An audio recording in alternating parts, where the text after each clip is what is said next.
Hello friends, this is चेतन।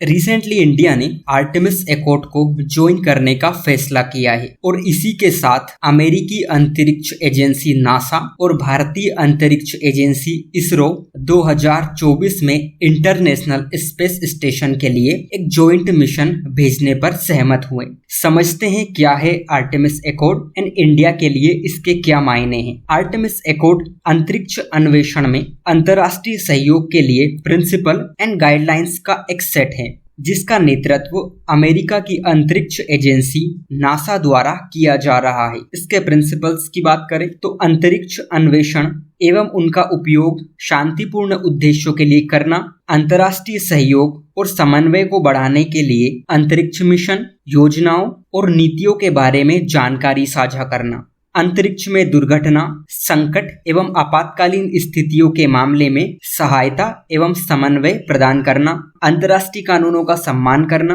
अंतरिक्ष संचालन की सुरक्षा और स्थिरता सुनिश्चित करने के लिए हानिकारक हस्तक्षेप से बचना आदि इसके मूलभूत सिद्धांतों में से एक है। इसके सदस्य देशों की बात करें तो Australia, Bahrain, Brazil, Colombia, Canada, चेक Republic, Ecuador, France, Bharat, Israel, Italy, Japan, Luxembourg, Mexico, New Zealand, Nigeria, Poland, Republic of Korea, Romania, Rwanda, Saudi Arabia, Singapore, Spain, Ukraine, संयुक्त अरब अमीरात, यूनाइटेड किंगडम एंड अमेरिका इसके सदस्य हैं। लेकिन इस समझौते से भारत को क्या फायदा होगा? यहाँ आर्टेमिस समझौते में शामिल सभी देशों के साथ भारत के सहयोग बढ़ाने के अवसर खोलेगा, जिसमें डेटा प्रौद्योगिकी और संसाधनों को साझा करना शामिल है। सेकंड, अमेरिका के नेतृत्व वाले इस ग्रुप में भारत की एडवांस टेक्नोलॉजी तक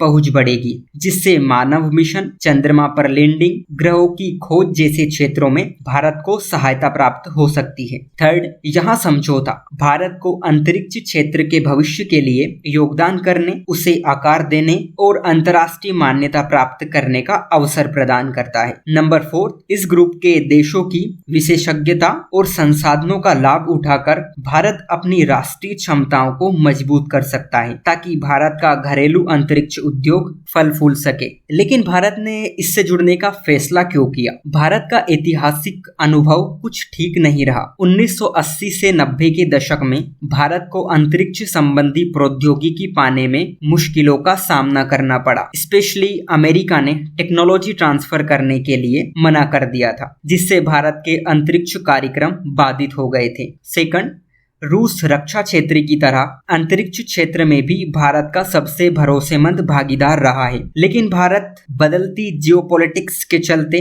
रूस पर से अपनी निर्भरता को कम करना चाहता है। इस ग्रुप में चीन शामिल नहीं है। ऐसे में अंतरिक्ष क्षेत्र में चीन को आसानी से काउंटर किया जा सकता है। लेकिन इससे जुड़ना भारत के लिए नई चिंताओं को जन्म दे सकता है। फॉर एग्जाम्पल, अमेरिका के नेतृत्व वाले इस गठबंधन में रूस और चीन शामिल नहीं है। यहाँ अंतर्राष्ट्रीय सहयोग में बहिष्करण की राजनीति का घोतक है, अतः यहाँ भविष्य में भू राजनीतिक तनाव को जन्म दे सकता है। सेकंड, अन्य देशों के साथ सहयोग की मांग करने पर भारत की प्रकृति फिर से अति निर्भरता की हो सकती है, जो भारत की क्षमताओं को सीमित करेगी। नंबर 3, ऐसा माना जा रहा है कि कहीं इस ग्रुप के चक्कर में भारत अपनी घरेलू विकास प्राथमिकताओं को दरकिनार ना कर दे, क्योंकि संसाधनों का संतुलन बनाना आसान बात नहीं होती। आर्टेमिस समझौते पर भारत का हस्ताक्षर करना उसकी प्रतिबद्धता को दर्शाता है। इस बात में कोई दो राय नहीं है कि इससे भारत को अंतरिक्ष क्षेत्र में काफी मदद मिलेगी। लेकिन हमें अंतर्राष्ट्रीय सहयोग और हमारी घरेलू जरूरतों के बीच संतुलन बनाना होगा, ताकि अपने स्वयं के अंतरिक्ष लक्ष्यों को आगे बढ़ाया जा सके। ऐसा करके भारत स्वयं को वैश्विक अंतरिक्ष क्षेत्र में एक प्रमुख खिलाड़ी के रूप में स्थापित कर सकता है और अपने अंतरिक्ष कार्यक्रम को एक नई ऊंचाई पर पहुंचा सकता है। Thank you.